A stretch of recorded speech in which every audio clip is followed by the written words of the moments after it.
As a manager, when you enter a room with your team, it's natural for you to have the first say and set the agenda.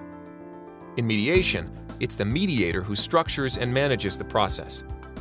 Your opening statement is your first opportunity to provide your point of view about the issues in dispute. When prepared in advance, it's your reference point for expressing what's important to you and staying focused, regardless of how the discussion unfolds. This video joins a mediation just as the employee finishes his opening statement. Watch how the manager's statement sets the tone and shapes the discussion. Oh, there is one more thing I need Alicia to know. I feel like you never even gave me a chance. I tried to talk to you after Carlos had reported me as AWOL, but you didn't really listen. I tried to talk to you and explain what was going on with my mother, but you had already made up your mind. Thank you, Brandon. It sounds like you think you had a good reason to have missed work that day and for not getting a hold of your supervisors quickly. That caused you to be listed as AWOL, but you don't feel your reasons were sufficiently considered. You've also mentioned the leave restriction will be very hard for you to meet, right? Yes, that's right. Well, Alicia, thank you for listening as Brandon shared his concerns. Let's hear your point of view on the issues that have brought you both here. Okay, thanks. Brandon, I know you've been very concerned about your mother. I've been there, so I do know how hard it is. And I'm sorry, but I'm a little surprised that you didn't feel like I understood your situation. I thought we were pretty clear with each other. I hope we can do better. Your opening statement is an opportunity to acknowledge both the issues and the expressed emotion in the other party's statement. Now listen for how the manager's explanation of the actions taken and of the concerns she needs addressed create an additional narrative that can be explored in mediation. Brandon, you know that attendance has been a problem for you from the very beginning.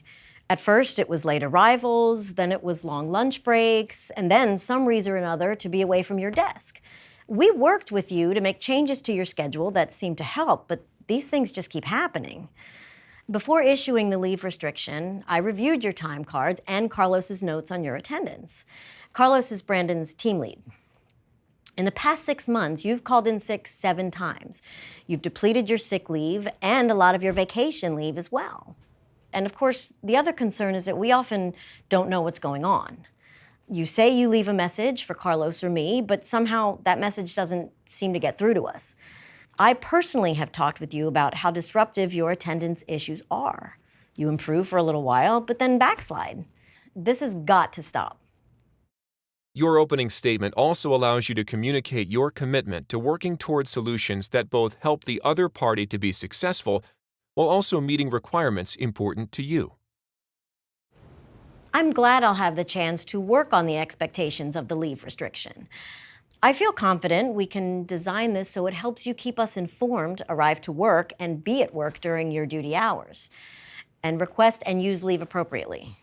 But I must tell you, I can't be doing this repeatedly.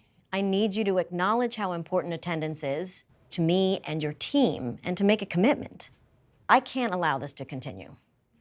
It's also important that our agreement makes it very clear what will happen next if you continue to have these problems. Thank you, Alicia. What I hear in your statement is that you recognize Brandon's situation with his mother's care, but that attendance has been a long-standing issue. His leave balances are low, and the way he has been requesting time off has been creating difficulties for you. You also indicated that you're willing to reconsider the terms of the leave restriction so that he can comply with it. Do I have all that? It's always a good idea to write out your opening statement in advance and to review it just before mediation begins. To learn more, view the companion instructional video on preparing and delivering an opening statement. Download the how-to checklist, check out other segments of the At the Table series, and contact the Air Force NDR program.